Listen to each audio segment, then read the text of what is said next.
Uhayyikum jami'an bi tahiyyatil Islam, tahiyatan mubarakatan min indillah. Assalamualaikum warahmatullahi wabarakatuh.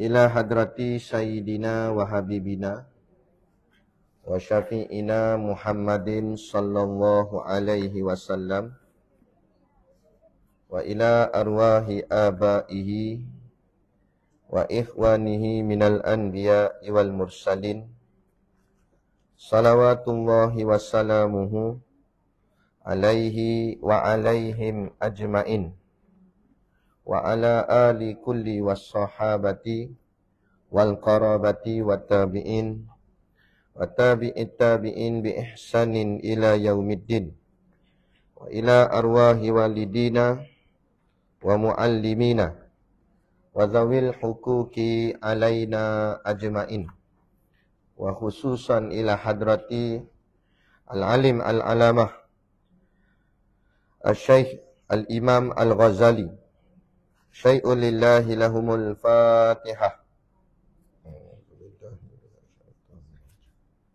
Bismillahirrahmanirrahim. Alhamdulillahi rabbil alamin, Ar-Rahmanir-Rahim, Maliki yaumiddin, iyyaka na'budu wa iyyaka nasta'in, ihdinas siratal mustaqim, siratal ladzina an'amta 'alaihim ghairil maghdubi 'alaihim waladdallin. Bismillahirrahmanirrahim. Alhamdulillahi rabbil alamin, wassalatu wassalamu ala asyrafil anbiya'i wal mursalin wa ala alihi wa sahbihi ajma'in. Subhanaka la ilma lana illa ma 'allamtana innaka antal alimul hakim. Rabbi shrah li sadri wa yassir li amri wahlul 'uqdatam min lisani yafqahu qawli. Wala haula wala quwwata illa billahil aliyyil azim. Amma ba'. Alhamdulillah, kita sama-sama panjatkan syukur kehadiratillah subhanahu wa ta'ala yang dengan limpah dan kurnianya diizin oleh Allah subhanahu wa ta'ala kepada kita pada petang ini untuk sama-sama kita menyambung kuliah pengajian kitab kita, iaitu kitab Ayyuhal Walad, yang sepatutnya bukan hari ini kan, tapi Allah dah tetapkan kita bertemu hari ini. Kalau ikut minggu depan kan, kelas kita minggu depan tak ada, kena pergi umrah, jadi kena betul lah ni. Semua ni memang Allah dah rancang. Sepatutnya hari ni saya pergi ke Pangkor, kuliah di Pangkor. Lepas tu saya batalkan kuliah di Pangkor sebab nak buat sambutan maulid pada malam ni di pondok, sempena keberangkatan nak pergi menjalankan ibadah umrah ya, hari Selasa depan. Jadi kalau ikutkan sepatutnya maulid kami tu, maulid bulanan kami minggu depan juga, tapi sebab saya tak ada, diawalkan minggu ni, digantikan dengan Pulau Pangkor. Pangkor batal buat maulid. Kemudian tiba-tiba kalau ikutkan kuliah saya duha pagi tadi sekali di Bido, lepas tu malam ni di pondok lah. Tiba-tiba dapat panggilan, so ganti asar. Jadi kita tak rancang, tapi dia jadi. Kebetulan. Kalau ikutkan jadual saya penuh je, tak dapat ni lah kan, tak boleh nak ganti. Tapi tepat pula, kebetulan ada. Kita kata kebetulan, tapi sebenarnya ketentuan, insya-Allah. Jadi moga-moga kita masuk syurga nanti pun bukan kebetulan, tapi ketentuan, insya-Allah. Amin ya rabbal alamin. Jadi Yang saya hormati bahagian ahli jawatan kuasa muslimat yang menjayakan program ilmiah kita, kuliah-kuliah asar di sini, dan kepada semualah para asatizah yang disanjungi, guru-guru agama, ustazah-ustazah, mohonlah ditegur kepada hamba yang fakir dalam bidang ilmu ini, sekiranya apa yang disampaikan dan dikongsikan ada salah dan silapnya. Yang kita kasihi ibu-ibu yang dirahmati Allah sekalian. Kita sambung perbahasan kita kitab Ayyuhal Walad pada nasihat ke-13. Betul? Saya bacakan dulu matan Arab dia. Qala al-muallif rahimahullahu ta'ala wa nafa'ana wa iyyakum bi ulumihi fid daraini amin ya rabbal alamin. Kata pengarang kitab, Ayyuhal walad ba'du masailika min hadzal qabil wa ammal ba'du alladhi yastaqimu lahul jawab faqad zakarnahu fi ihya'i ulumi wa ghairihi wa nadhkuruha huna nubadhan min huwa nushiru ilaihi fanaqulu qad wajaba ala saliki arba'atu umur. Al-amrul awal i'tiqadun sahihun la yakunu fihi bid'ah. Wa thani taubatun nasuhun la yurja'u ba'daha ila zalah. Wa thalithu istirda'ul khusumi hatta la yabqa li ahadin alaika haqqun. Wa rabi'u tahsilu ilmi syariati qad ramatu addi bihi awamirallah ta'ala thumma minal ulumil ukhra ma takunu bihin najah. Okey, yang tu. Baik, apa maksud dia? Ayyuhal walad, wahai anakku yang tercinta. Ba'du, yakni sebahagian, masa ilika, masalah kamu, min daripada hadza, ini al-qabil, sebahagian permasalahan yang termasuk perkara yang bersifat zauqiyah.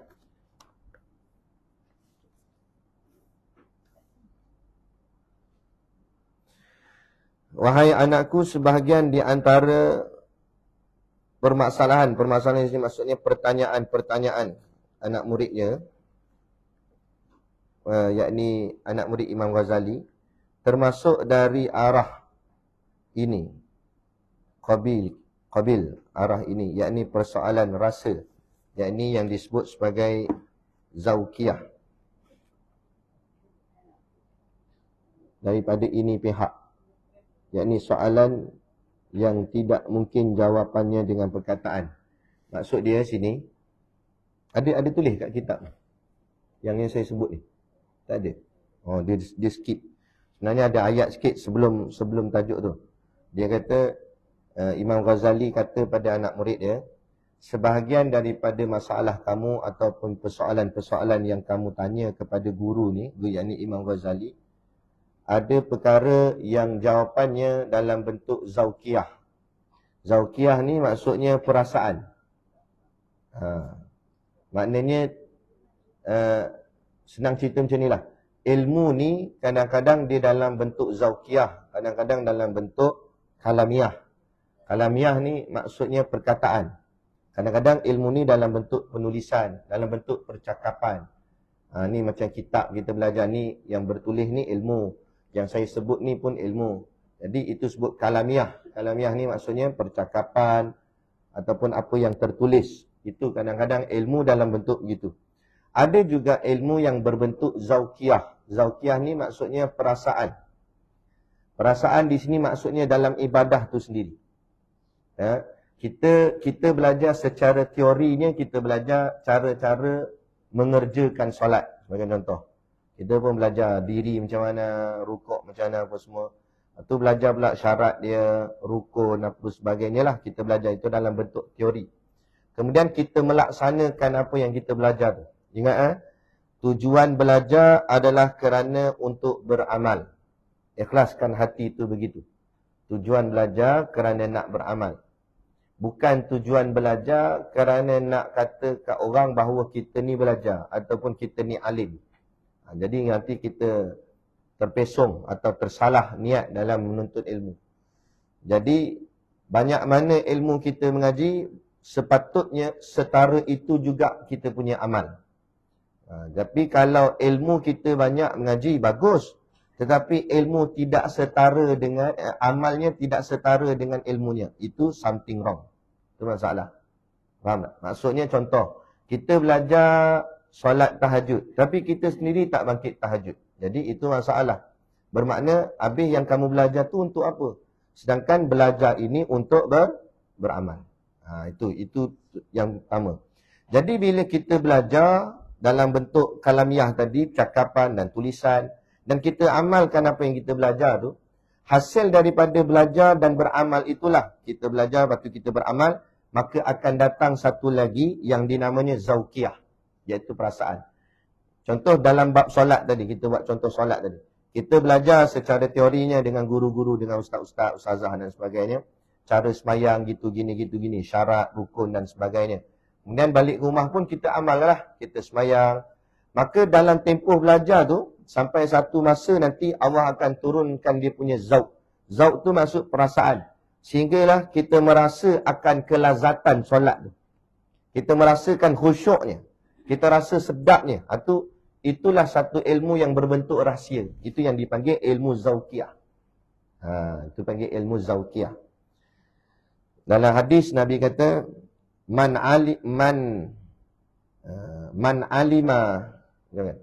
amala bima alima awrasahullah ilma ma lam ya'lam. Barang siapa yang beramal dengan ilmu yang dia tahu, maka dia akan dapat ilmu yang dia tak tahu. Maksud beramal dengan ilmu yang dia tahu, ilmu yang kalamiah tadilah, ilmu yang dalam bentuk tulisan kita belajar, berkitab, lepas tu kita dengar guru-guru cakap. Itu ilmu yang kita tahu maksudnya. Kemudian kita beramal dengan ilmu yang kita tahu tu. Sampai-sampai masa Allah akan memberikan awrasahullah ilma ma lam ya'lam. Allah akan berikan satu lagi ilmu yang tak pernah kamu belajar. Iaitu apa dia? Ilmu rahsia. Contoh, khusyuk. Khusyuk ni tak boleh dibelajar. Nak belajar macam mana khusyuk? Ada orang kata khusyuk tengok dia tempat sujud. Dan kena pula sejadah kita macam-macam bunga ada, gambar kan. Bila dia tenung lama-lama, macam betul anjing ni dah. Nampak? Macam kita tengok awan lah. Kalau kita tengok lama-lama, kita cuba bayangkan macam-macam rupa. Jadi tak khusyuk juga. Jadi itu bukan sebenarnya khusyuk. Cuma itu salah satu kaedah cara nak khusyuk. Tapi belum tentu khusyuk dengan macam tu. Kan? Kadang-kadang duk fokus sangat pun teringat benda lain pula. Dia kadang-kadang gitulah. Dalam semayang lah, benda yang lupa dia datang balik. Anak kunci tak ingat pun mana, semayang 2 rakaat. Jadi ingat lah. Oh, bawa kasut. Dalam semayang tu, setan duk bagi ingat kat kita. Supaya kita lari daripada khusyuk solat tadi. Jadi yang sebenarnya macam mana? Kita belajar secara kalamiah tadi, kemudian amal dan teruskan istiqamah. Terus je, buat je macam biasa.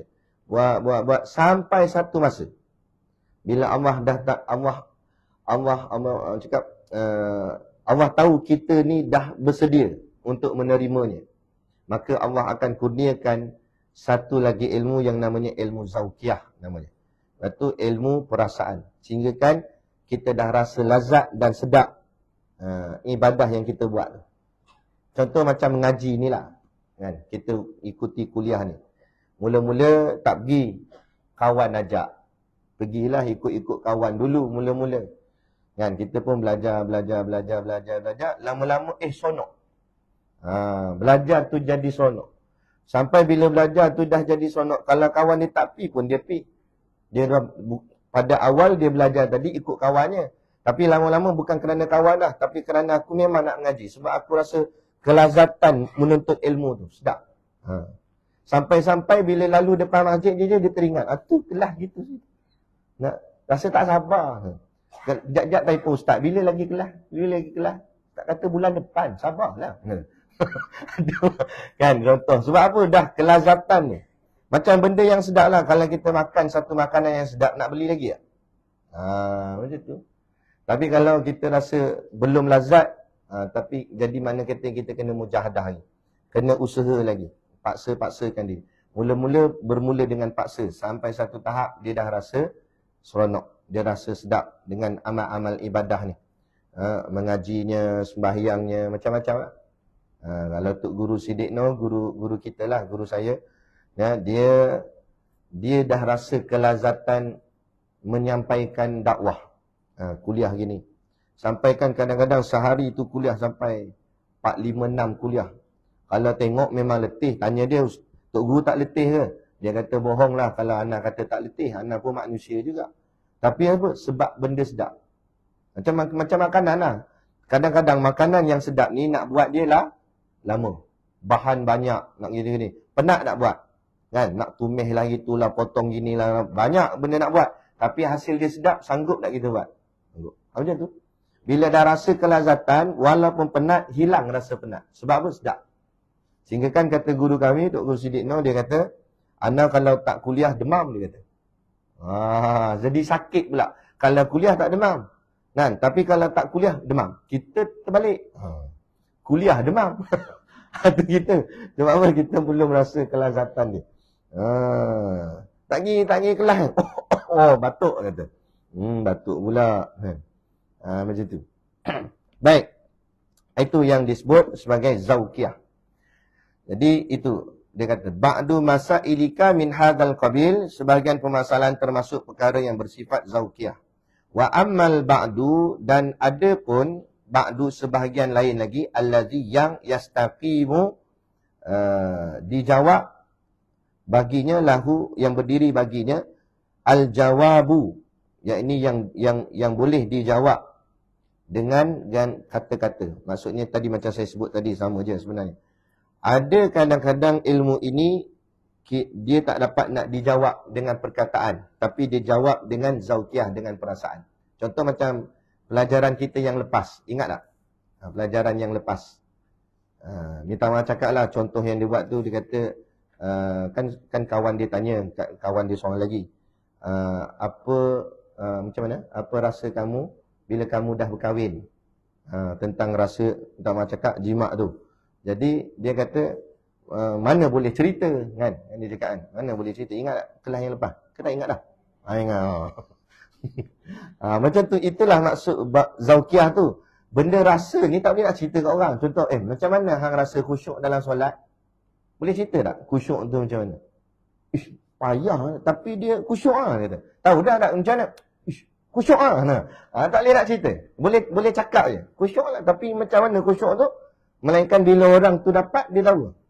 Kelazatan baca Quran, sedap dia baca Quran, sonok, dia kata, sedapnya baca Quran. Macam mana rasa sedap baca Quran? Tak tahu nak kata.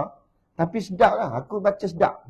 Benda sedap ni tak boleh nak tak boleh nak, orang cakap apa, sebut boleh. Tapi nak ungkap macam mana sedap tu tak boleh. Nah, aku makan kedai tom yum depan tu, sedap gila. Sedap macam mana sedap? Sedap gila lah. Dah lah macam mana? Tampar lagi kata. Hampir lah kan, dia kata, orang tahu sedap tak sedap. Gitu. Sebab benda ni disebut sebagai zauqiyah, iaitu perasaan. Itu ilmu rahsia tu. Jadi, tugas kita, ibu-ibu sekalian, beribadahlah kita sampai dapat ilmu yang ini. Ilmu zauqiyah ni, ilmu rahsia ni. Selagi tak dapat, istiqamah, buat aja. Sampai akhirnya kita rasa sedap dengan ibadah itu. Cumanya, nak sekaligus semua ibadah dia jadi penat sikit, banyak. Jadi apa kita kena buat? Ambil satu ibadah, fokus yang tu dulu. Contoh apa? Nak dapat kelazatan solat, fokus kat solat. Bukan yang lain tak buat, buat juga. Tapi yang lain tu macam lebih kurang je. Tapi yang solat ni buat pulun sungguh. Contohlah kita nak dapat kesedapan solat. Puasa gak, time Ramadan puasa, kan? Sedekah bagi juga sikit-sikit, lebih kurang gitulah. Tapi kalau bab semayang, apa jua jenis semayang buat. Sampai satu tahap, sonoknya solat. Dia puas hati lah semayang dia. Sama juga kalau nak rasa kesedapan bersedekah. Pantang dengar ada orang suruh buka sumbangan ke apa ke, boom, bagi. Tak banyak sikit bagi. Tak sikit banyak, bagi. Buat je sampai akhirnya, sedap sedekah ni. Sampai marah pula kalau tak ada tabung. Tabung mana? sebab dia dah sedap lah. Dia nak bagi saja, asal nak bagi. Sampai tak lokek dah. Dan dia tak takut dah. Tak takut jatuh miskin ke apa. Sebab dia yakin rezeki bagi, lagi Allah bagi. Lagi banyak lagi Allah bagi. Macam tu. Tu. Dan ada pun setengah yang betul baginya jawab. Dan kadang-kadang ada juga setengah ilmu itu mampu dijawab dengan huraian, dengan perkataan dan sebagainya. Macam tadilah. Jadi yang kita belajar ni, inilah ilmu kalamiah. Ilmu yang boleh persoalan-persoalan yang akan terjawab dengan sebab saya hurai atau saya baca kitab dan sebagainya. Tapi ada perkara yang tak boleh nak dijawab dengan perkataan. Tapi dia dijawab dengan perasaan. Macam Zawkiyah tadi. Saya tak boleh ajar khusyuk. Saya cuma boleh ajar bab semayang.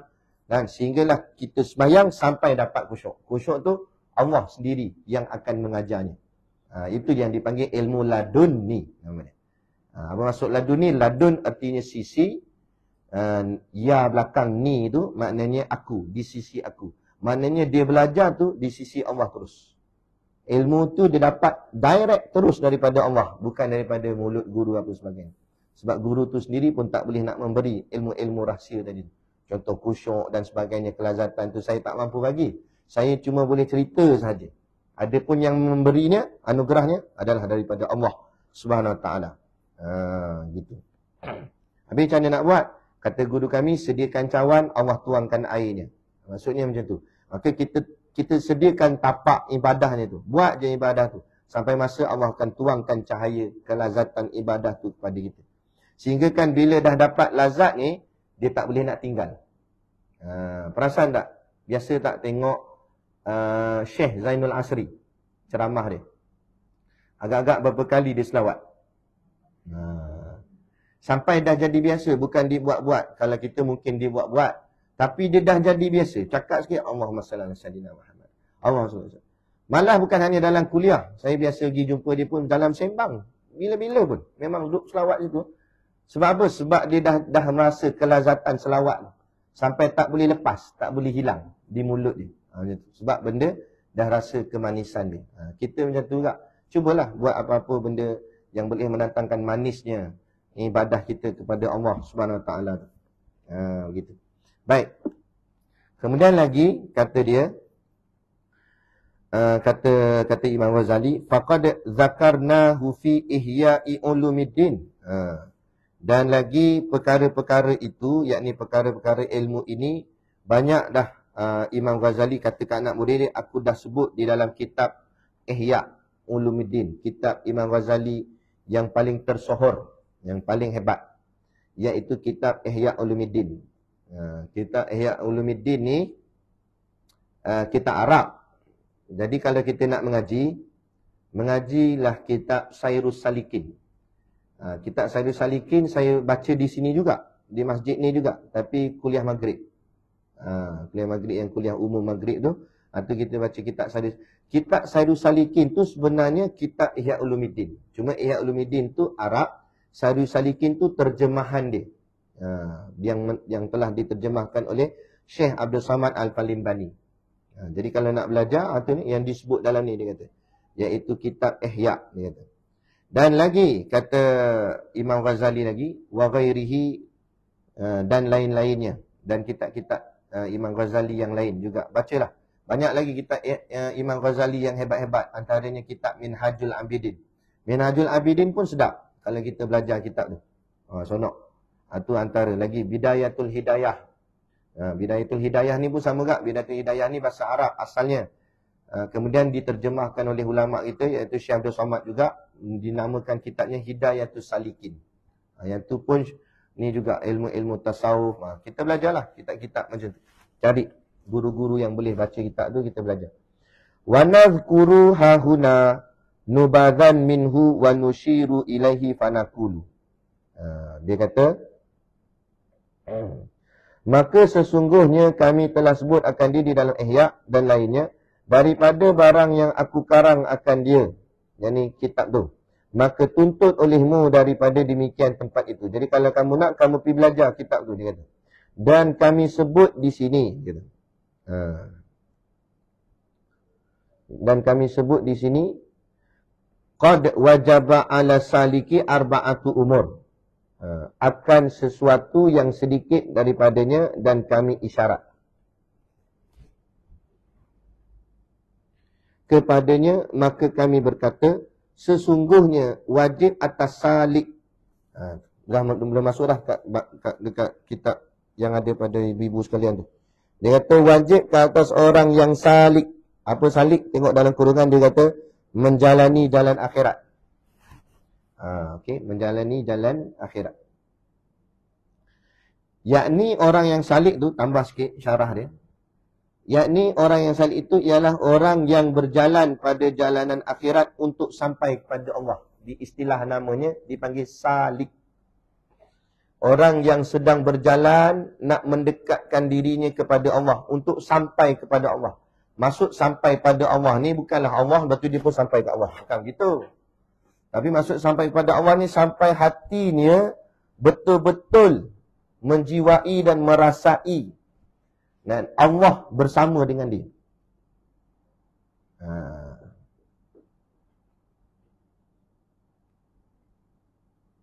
Kalau tinggi lagi, ini saya cerita saja. Hati-hatilah juga zaman lah ni orang dia cuba nak sesat-sesatkan ilmu tasawuf. Dia ada peringkat sampai tinggi lagi. Dia macam ni, okey, tak apalah, kita belajar pelan-pelan. Macam kita ni kebanyakannya orang awam. Kita masih lagi beribadat, sembahyang apa semua gitu. Sambil-sambil tu kita belajar tentang kenal Allah. Belajar dalam ilmu tauhid sifat 20 khususnya akidah ahli sunnah wal jamaah. Belajar Allah sifat dia begini. Belajar. Sampai kita dah kenal sifat Allah tu macam ni. Tapi itu baru dipanggil tauhidus sifat nama dia. Yakni baru mentauhidkan Allah dengan jalan sifat. Kita baru kenal sifat Allah. Tapi belum betul-betul merasai lagi.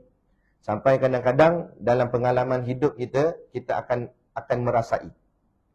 Macam saya sebut tadilah, perancangan kuliah kita ni. Asalnya saya dah batalkan kuliah di Pangkor. Kan? Maknanya kuliah saya tak ada. Yang ada pun malam nanti je lah nak buat maulid. Tiba-tiba, seolah-olah macam Allah kata, tak apa, aku bagi kamu kuliah lain. Tiba-tiba Allah gantikan di sini. Seolah-olah, begitulah yang kita rasa, kita ni sedang berhubung dengan Allah sentiasa. Sampai satu tahap, kita rasa kita selalu berkomunikasi dengan Allah. Cakap dengan Allah. Sebab tu kalau ada apa-apa masalah, minta pada Allah. Saya jumpa ada satu orang guru, dia kata, kenapa kamu rasa runsing? Dia kata, kenapa? Kamu tak ada kewangan yang kukuh ke? Kamu tak ada duit? Dah, kamu tahu tak siapa yang kaya? Dia tanya. Kita pun fikir-fikir siapa kaya, minta peruntukan kerajaan. Bukan, dia kata kerajaan pun tak kaya. Nah, yang kaya ialah Allah. Betul? Mintalah pada Allah. Mintalah. Ya Allah, aku susahlah ya Allah. Kan? Jangan kata pencen pun macam tak dapat. Kata. Kan, contoh. Ngadu pada Allah.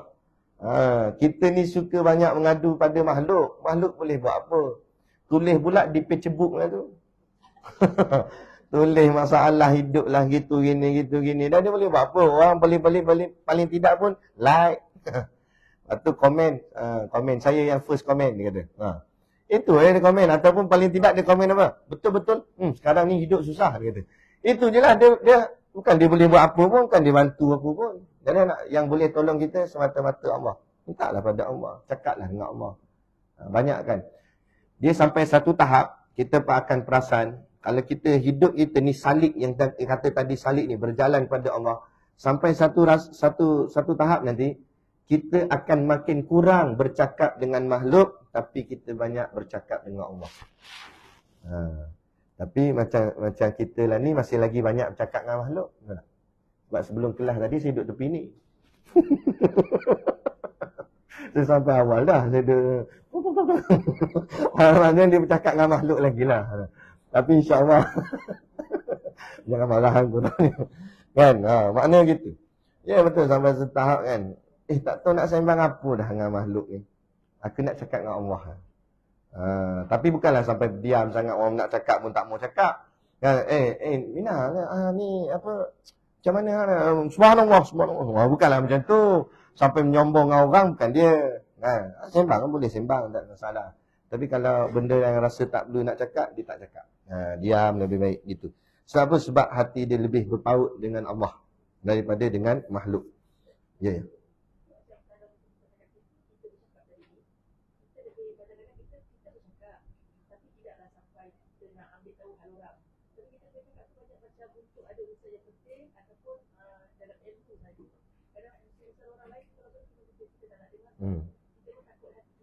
Betul.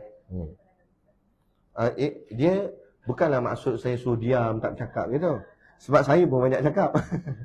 Jadi bercakap ni atas sebab apa ni cakap ni? Kerana Allah kan? Kerana nak sampaikan ilmu Allah. Itu tak apa. Itu tak apa. Jadi ulama pun mana ada yang diam, ulama pun banyak cakap, tapi dia cuba tengok kalau perasan. Dulu dalam konteks negara kita lah, kerajaan pernah arahkan tukar warna kasut sekolah. Betul tak? Okey, kasut putih kepada hitam. Perasan tak? Ada tak ulama bercakap? Ada tak? Ulama tak cakap kan? Ini lantak lah. Sebab apa? Sebab urusan tu tak ada kait dengan masalah agama pun. Biar api lah. Nak tukar hitam ke, nak tukar pink pun tak apa. Nggak tak? Lantak lah kan, tak masalah. Tapi bila orang mencabar enactment syariah, mahkamah syariah di Kelantan, jadi macam mana ulama? Dia diam ke cakap? Cakap. Itu orang-orang ahli agama, orang-orang yang kenal Allah, yang dekat dengan Allah. Kalau rasa tak ada benda nak cakap soal dunia, ada pernah dengar tok guru sembang bab bola? Dia bubur, dia tanduk. Tok guru sembang. Kalau orang biasa je. Kan? Jadi dia akan cakap soal-soal gitulah. Kalau pengalaman saya dulu ikut tok guru, jadi orang kanan dia, mana-mana dia pergi saya ikut. Saya perasan sikap dia. Kalau orang ajak dia bersembang tentang hal-hal dunia, dia macam layan tak layan.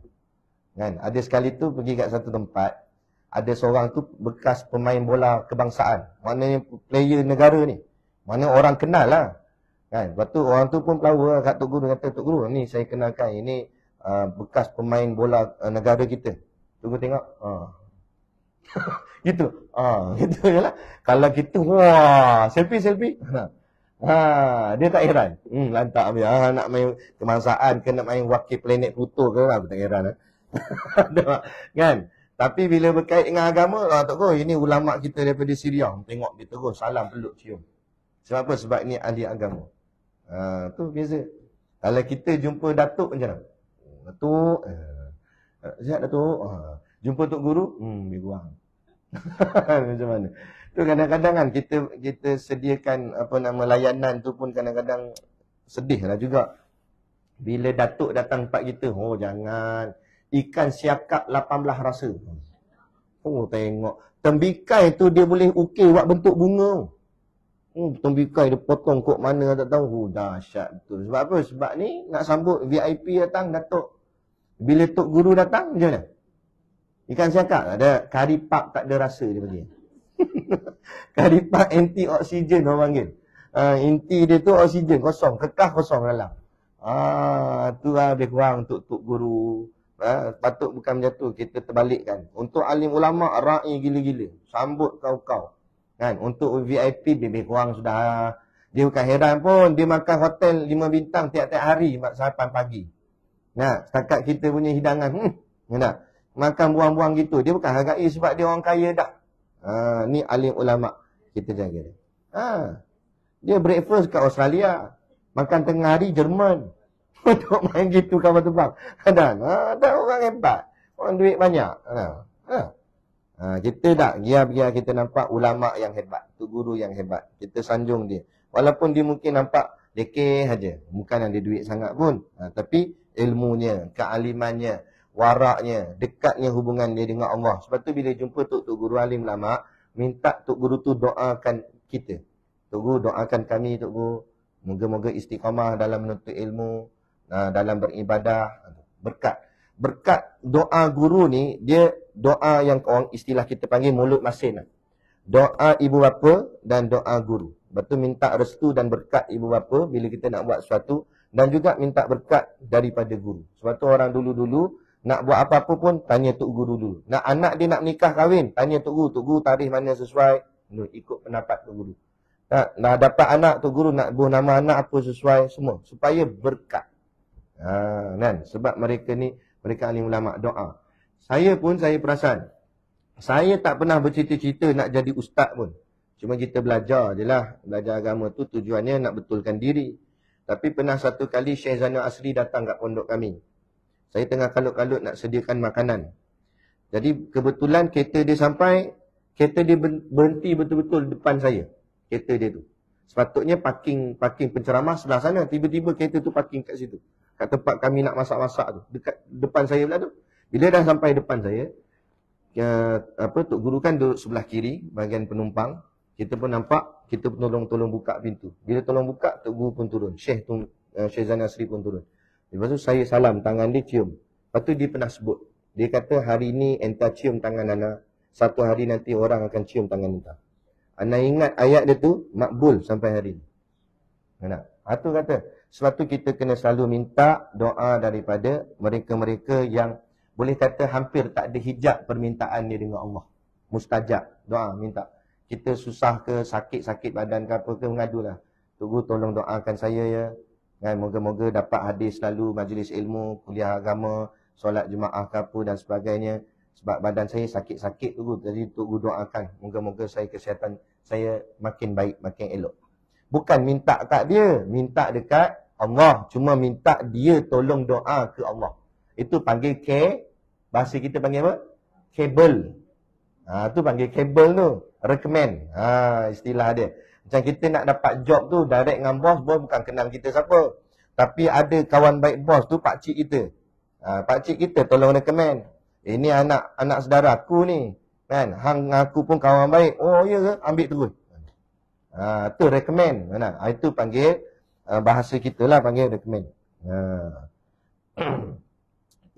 Apa nama tu? Kalau bahasa Arabnya panggil apa? Wasilah kita. Kan? Ni apa nama? Perantaraan untuk nak minta pertolongan. Sebab itu, ni kadang-kadang orang tak faham, dia kata kita kuburiyun. Itu kita pergi ziarah makam alim ulama. Lagi-lagi makam ulama-ulama yang sangat rapat dengan Allah. Dan memanglah jasad dia dah tak ada, tapi dia masih hidup. Hidup sebagai apa? Roh dia. Roh dia ada tak? Roh dia ada. Jasad yang tak ada. Dan kita bila kita pergi dekat kubur dia, kita cakap dengan dia dengar tak dengar? Kalau kita kata dia tak dengar, cek balik peristiwa Badar dalam sirah Nabi.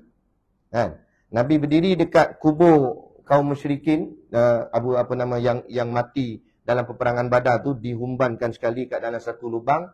Rasulullah duduk kat tepi lubang tersebut. Rasulullah cakap dengan orang yang dah mati. Sekarang kamu telah saksikan kebenaran kami. Kebenaran agama kami, kebenaran Allah. Sebab dia dah mati. Dia ni lawan Islam, musuh-musuh Islam kan, mati dah. Kamu dah tahu dah sekarang kebenaran. Sebab bila dah mati, malaikat pun datang, dah terbukti kebenaran. Sekarang kamu dah saksikan. Nabi cakap. Tiba Saidina Umar tegur, ya Rasulullah, mereka kan dah mati. Kata, kenapa kamu cakap dengan mereka? Kata Nabi, orang yang meninggal itu lebih kuat mendengarnya daripada orang yang hidup. Jadi itu maksud, kita bercakap dengan orang yang mati, orang itu dah dengar. Cuma dia tak jawab. Kalau dia jawab, kan siapa pula mati? Kita pergi kubur kan. Kita pergi kubur ayah kita. Contoh, ayah kan. Moga-moga ayah baik di sana. Cakap lah.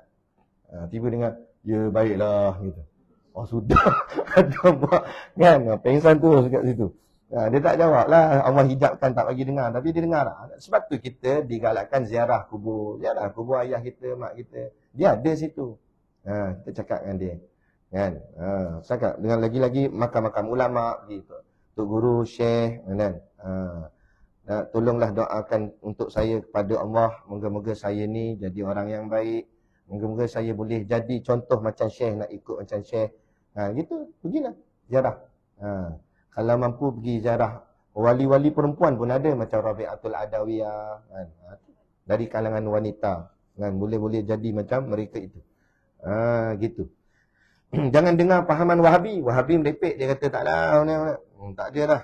Dia pun kata doa pun tak sampai untuk si mati. Lepas tu dia menolak, dia kata bid'ah kita buat apa tahlil dan sebagainya ni. Lepas tu ada seorang guru saya, dia bengang sangat dengan Wahabi ni. Kan? Wahabi ni mak dia meninggal. Lepas tu panggil pula guru saya ni, ustaz saya ni. Dia panggil. Dah tahu hang Wahabi, panggil kami pula Ahli Sunnah wal Jamaah. Tapi tak apalah, dia panggil, kita pergilah. Pergi duduk tepi jenazah mak dia tu. Ya Allah, masukkanlah jenazah ini ke dalam neraka-Mu. Terkejut keluarga dia. Ustaz, kenapa ustaz doa macam tu? Lah, kamu kan percaya doa orang hidup tak sampai untuk si mati. Jadi saya doa masuk neraka pun tak sampai. Jangan takutlah. Tapi kalau sampai, dia kata. Maknanya kamu percaya. Nak dalil apa lagi? Kata, mana dalil? Dia orang kan sikit-sikit. Dalil. Ni. Jadi maknanya, sampailah kalau Allah bagi, sampai. Kalau Allah tak bagi sampai, siapa doa pun takkan sampai. Sudah pegang situ. Gitu je. Okey? Itu maksud. Baik, kat mana tadi kita? Dan kami sebutkan di sini akan sesuatu yang tadi, salik tadi. Salik. Jadi itu maksud salik, orang yang berjalan untuk sampai kepada Allah. Okey? Moga-moga kita ni semua termasuk dalam golongan salik lah. Baik. Jadi syarat dia pula, dia kata sesungguhnya wajib atas salik, kalau kita nak jadi orang yang salik, 4 perkara kena ada. Ni disebut. Wajib ke atas orang yang salik menjalani jalan akhirat, bahawa ia menyempurnakan 4 macam sifat. Maksudnya sifat ni mesti ada pada dia. Barulah dia layak untuk menjadi orang yang salikin, orang yang berjalan kepada Allah. Baru perjalanan itu betul mendekatkan diri ni pada Allah. Apa dia? Yang pertama-tamanya, yang pertama, i'tiqad yang benar, i'tiqad yang sahih. Apa dia? Yakni i'tiqad ahli sunnah wal jamaah. Macam mana nak pastikan i'tiqad kita benar, i'tiqad kita betul ahli sunnah wal jamaah? Kenalah mengaji ilmu tauhid. Jalan ahli sunnah wal jamaah, jalan tauhid ni mana? Iaitu jalan sifat 20. Isyruna sifah. Bukan jalan yang lain. Hati-hati, mereka ada setengah mereka tu dari kalangan Wahabi ni, dia bawa satu jalan tauhid juga. Dia kata nama dia tauhid lah, dia kata. Tapi jalannya jalan tauhid 3. Tauhid 3 serangkai. Iaitu tauhid uluhiyah, rububiyah dan asma' wa sifat. Okey. Pegangan kita ahli sunnah wal jamaah ialah tauhid sifat 20. Bukan yang itu.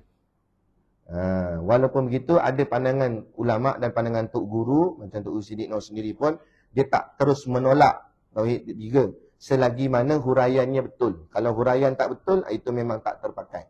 Cuma jalan ahli sunnah wal jamaah yang betul, yang benar, ialah jalannya jalan sifat 20. Jadi mengaji. Tapi cari mana-mana kuliah ke mana yang ada pengajian akidah sifat 20 ni. Belajar. Allah wujud, kidam, baqa', apa maksud wujud, apa maksud kidam, apa maksud baqa'. Supaya i'tiqad kita tu sahih. Barulah kita boleh masuk ke dalam jalan orang yang salik. I'tiqad yang sahih, i'tiqad yang benar. Okey? Yang tidak ada bid'ah di dalamnya. Mana i'tiqad yang benar tu? I'tiqad yang tidak ada bid'ah. Jadi bid'ah ni macam mana pula? Apa makna bid'ah? Okey, baik. Kita tengok sikit. Bid'ah adalah segala sesuatu yang berlawanan. Apa maksud bid'ah? Ialah segala sesuatu yang berlawanan dengan apa yang dibawa oleh Al-Quran dan As-Sunnah. As-Sunnah artinya hadis Nabi. Apa yang dibuat itu bercanggah dengan Quran dan hadis. Okey. Sekarang contoh. Orang kata buat baca Yasin malam Jumaat itu bid'ah. Ada orang kata, Wahabi lah kata, baca Yasin malam Jumaat itu bid'ah. Sekarang kita balik kepada makna bid'ah. Makna bid'ah ialah sesuatu yang berlawanan dengan Quran dan hadis. Adakah baca Yasin malam Jumaat itu bercanggah dengan Quran dan hadis? Betul? Jadi, adakah ia bid'ah? Bukanlah. Jadi, teruskan buat. Ada. Malah kalau kita malam Jumaat tu kita tak baca Yasin, tapi kita baca WhatsApp. Adakah melanggar Quran hadis juga? Taklah. Kalau setakat baca WhatsApp suami kita, awak kat mana, dia tanya. Takkan langgar Quran hadis pula. Betul tak? Tapi kalau benda yang bukan-bukan, buka Facebook atau ada orang joget-joget, itu baru canggah Quran hadis. Itu baru namanya bid'ah. Jadi kalau baca Yasin malam Jumaat, dan kalau baca WhatsApp pun tak salah, baca Yasin apa lagi pula salah. Betul bang. Jadi depa kalau jawabnya tu, kita jawabnya tu. Okey. Gitu. Jadi biar kena clear kita ni. Ni akhir zaman ni orang nak sesat-sesatkan amalan kita lah, itulah dia kata ni bid'ah lah. Contoh ziarah kubur, dia panggil kita kuburiun. Dan ziarah kubur mencanggah Quran hadis ke? Tak? Kalau kita ziarah kubur tak mencanggah Quran hadis, dan apa jadi masalah ni? Bukannya kita joget atas kubur, tak ting kan gitu. Kalau joget atas kubur, ya pelik. Tapi pergi ziarah saja. Kalau ziarah kubur mak ayah kita boleh, takkan ziarah kubur tok guru tak boleh? Pelik-pelik dia pun ni. Lepas tu isu capal. Kita letak gambar capal kat rumah ke atau kopiah kita ada logo capal. Dah canggah Quran hadis ke dengan logo capal? Koman-koman pun bila tengok capal teringat kat siapa? Adakah orang bila tengok capal teringat kat Amoy? Tengok capal teringat dekat Shahrukh Khan? Mana ada tengok capal ingat siapa? Ingat Rasulullah. Malah sampai ulama kata, simpanlah barang-barang yang boleh mengingatkan kamu pada akhirat. Ingatkan kamu pada Islam. Ingatkan kamu pada Allah. Ingatkan kamu pada Rasulullah. Walau ia sekadar barang. Contoh tali tasbih. Bila kita tengok tali tasbih, ingat siapa? Ingat Doraemon. Ingat Allah tak? Walaupun tak zikir lagi. Tapi dengan tengok tasbih tu, teringat untuk nak berzikir. Malah, akhirnya, baiklah. Tak ada masalah.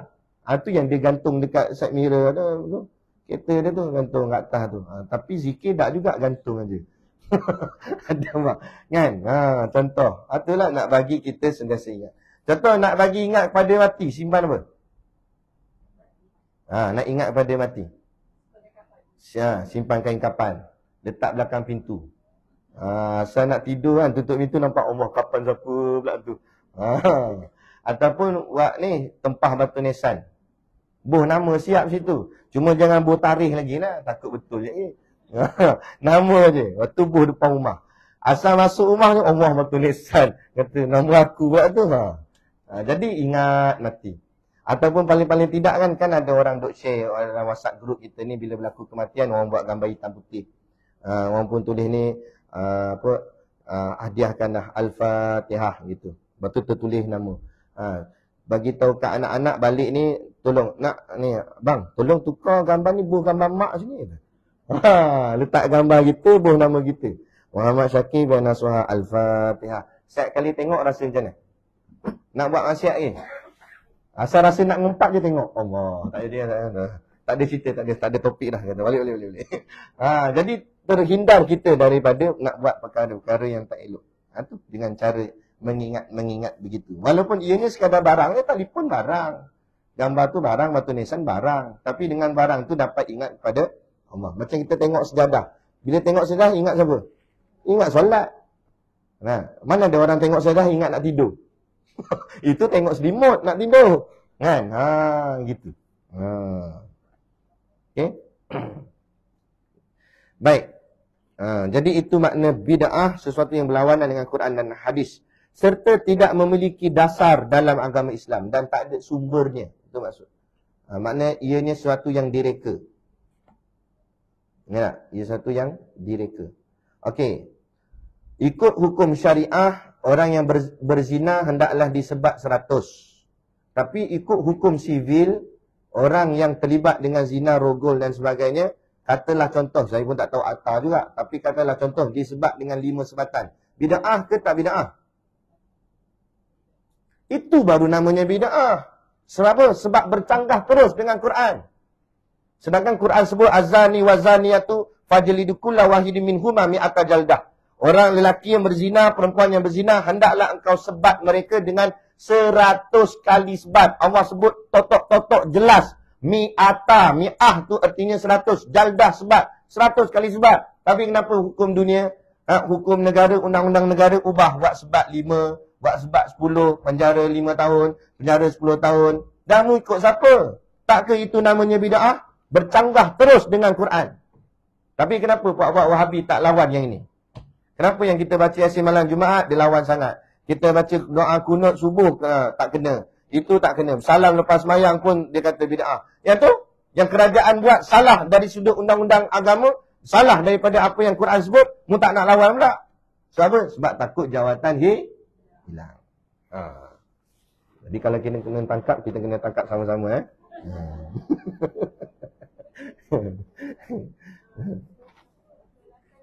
Ya. Ya memang. Habis. Ya betul.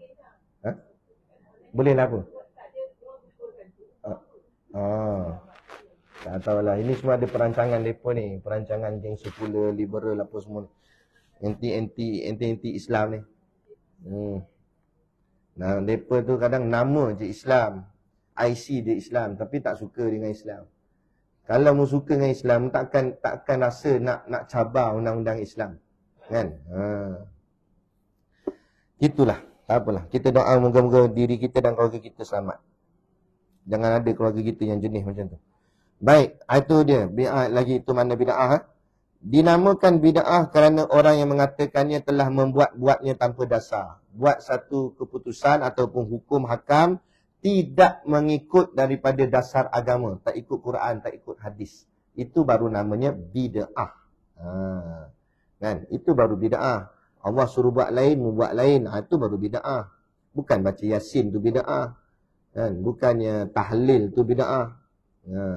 Tahlil ada dasarnya, ada sumbernya. Apa yang kita baca itu semua daripada ayat Quran, daripada hadis dan sebagainya. Kan? Begitu. Itulah maksud kepada maknanya bid'ah.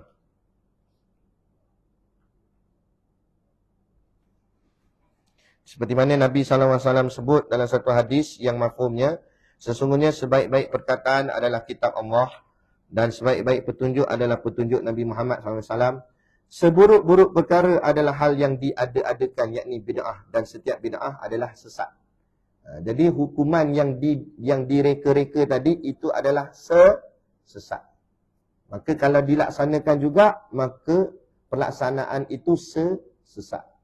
Jadi macam mana undang-undang negara kita ni? Sesat ke tak sesat? Nampak live dia orang yang cakap. Dia tak cakap. Jadi biar kita clear, ni bukan ceramah politik, tapi ini kefahaman agama. Sebab tu kita kena faham. Mu nak sokong parti mana silakan, saya tak masuk campur pun. Tapi biar faham apa tu Islam, apa tu agama. Ni bila bercanggah dengan Quran hadis, ini mana bercanggah dengan Allah, dengan perintah Allah. Bila lawan perintah Allah jadi mana? Duk masuk mana? Surga ke neraka? Gitu je jawapan dia. Kan payah sangat. Okey. Yakni pegangan lagi, huraian untuk bid'ah ni, kita bagi betul-betul clear. Yakni pegangan yang tidak dipegang oleh Nabi SAW. Bercanggah dengan apa yang Nabi ajar. Para sahabatnya, sahabat-sahabat Nabi. Dan mereka yang berjalan mengikut perjalanan mereka itu. Dan mereka yang ikut cara Nabi dan cara sahabat. Okey, di zaman Nabi, contoh solat tarawih, di zaman Nabi dilakukan nafsi-nafsi, sendiri-sendiri. Habis kenapa hari ini kita sembahyang tarawih berjemaah Ramadan? Adakah itu bid'ah? Tidak. Kerana kita ikut siapa? Saidina Umar. Saidina Umar buat secara berjemaah. Kerana pada ketika itu Saidina Umar tengok ada yang buat, ada yang tak buat. Jadi Saidina Umar kata, takut ada yang bermalas-malasan, maka kita buat sama-sama. Jadi buatlah secara berjemaah, dan hari ini sampai hari inilah kita ikut sembahyang tarawih itu didirikan berjemaah. Jadi ia bukan bid'ah. Mana dia ada tetap ada sandaran. Seperti mana yang walaupun mungkin Nabi tak buat, tapi sahabat buat. Nak sahabat tu sahabat pada siapa? Sahabat Nabi, bukan sahabat YB. Sahabat YB mungkin kita nak ikut tak nak ikut kan. Ni sahabat Nabi. Nabi sendiri akui sahabatnya yang terbaik. Ada? Gitu. Imam Malik rahimahullah melihat seorang yang bertanya kepadanya tentang istiwa Allah adalah pembuat bid'ah, dan beliau menyuruh orang itu pergi dari majlisnya. Sebagaimana yang diriwayatkan oleh Imam Al-Baihaqi daripada Yahya bin Yahya katanya. Ini ringkaskanlah. adalah kami di sisi Imam Malik, Imam Malik bin Anas. Maka datang seorang lelaki lalu berkata, "Ya wahai Abu Abdullah, tentang ayat Ar-Rahmanu ala arsyistawa, itu bagaimana Allah beristiwa?" Berkata ia, perawi Malik pun menunduk kepalanya hingga tubuhnya berpeluh. Kemudian beliau berkata, istiwa itu tidaklah majhul, berkaifiat, tidak masuk akal. Beriman kepadanya adalah wajib dan bertanya tentangnya adalah bid'ah. Tidaklah aku melihat kamu melainkan seorang pembuat bid'ah. Okey, ini ada satu kisah sikitlah. Di zaman Imam Malik. Imam Malik iaitu mazhabnya Maliki tu. Jadi ada satu orang lelaki datang ke Imam Malik, dia tanya, macam mana tentang ayat Ar-Rahmanu ala arsyistawa? Adakah maksud ayat itu Allah duduk di atas aras? Maka apa jawab Imam Malik? Imam Malik kata istiwa itu tidaklah majhul. Maksudnya tidaklah dapat diketahui dengan macam mana caranya, berkaifiatnya. Kaifiat ni maknanya bagaimana rupanya. Kita tak tahu. Sebab tu Imam Malik termasuk dalam golongan orang yang salaf. Salaf ni dia tak menghuraikan ayat-ayat mutasyabihat. Dia terus serah kepada Allah. Itu serah kepada Allah. Nak serah kepada Allah. Dia tidak masuk akal. Tak boleh kita kata Allah tu duduk. Duduk tu perbuatan makhluk ni kan. Mana pula Allah sama dengan makhluk. Jadi kita tak mampu nak fikir apa tentang maksud sebenarnya. Jadi hanya serah pada Allah, beriman kepadanya adalah wajib. Dan kita percaya ianya ayat ini benar. Cuma macam mana rupa, wallahu alam, tak usah dibahaskan. Dan orang yang bertanya ini adalah orang yang bid'ah, kata Imam Malik. Maka kata Imam Malik, kamu yang bertanya ini telah melakukan satu bid'ah. Maksudnya begitu. Maka diperintahkan supaya orang tersebut dikeluarkan dari majlisnya. Dan Imam Malik halau pula tu dia. Kamu keluar daripada majlis aku. Gitu.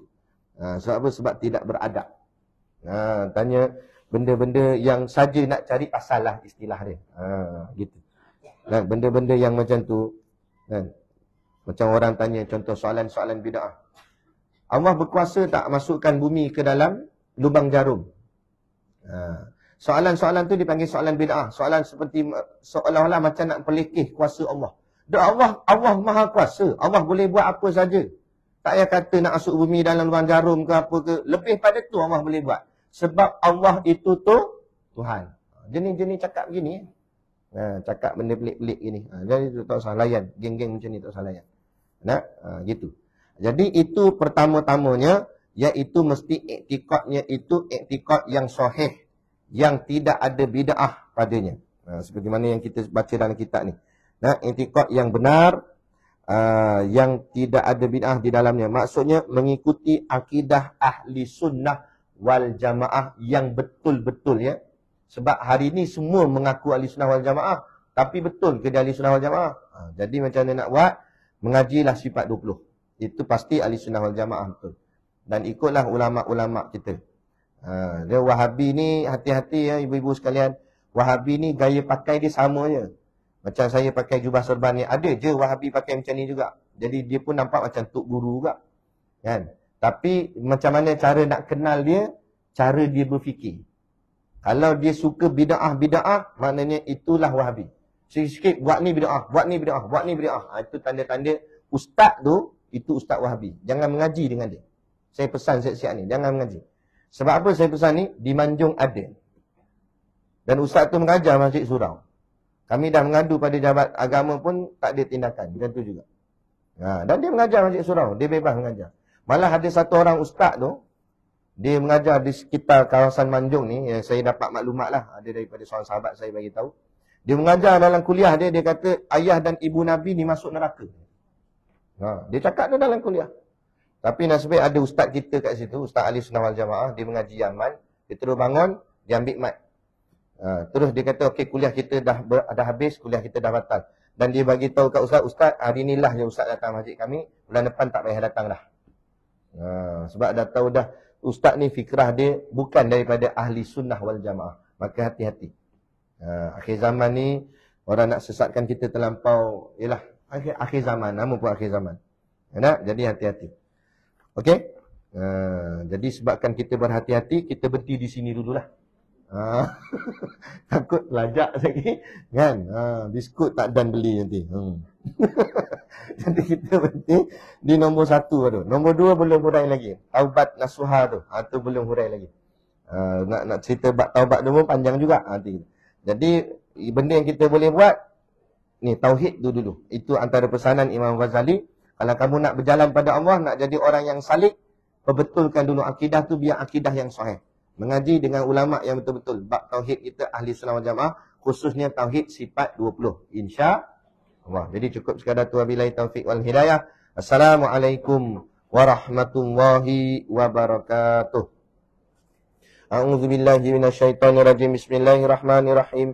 Alhamdulillahi rabbil alamin. Wassalatu wassalamu ala asyrafil anbiya'i wal mursalin wa ala alihi wa sahbihi ajmain. Allahumma taqabbal minna salatana wa du'aana innaka antas samiul alim wa tub alaina innaka antat tawwabur rahim. Allahumma ja'al dinana dinan nabi Muhammadin sallallahu alaihi wasallam wa islamana islamal muslimin wa imanana imanal mu'minin wa salatana salatal khashiin wa a'malana a'malal salihin wa niyatana niyatal mukhlisin wa dhunubana ya Allah dhunubal mustaghfirin wa hayatana hayatal ulama wa mautana bimauti syuhada warhinal jannata ma'al anbiya'i alaihimus salatu wassalam. Rabbana atina fid dunya hasanah wa fil akhirati hasanah wa qina adzabannar wa qina adzabannar wa qina adzabannar. Wa sallallahu ala khairi khalqihi sayyidina Muhammad wa ala alihi wa sahbihi wa sallam. Subhana rabbika rabbil izzati amma yasifun wa salamun alal mursalin walhamdulillahi rabbil alamin. Amin ya rabbal alamin.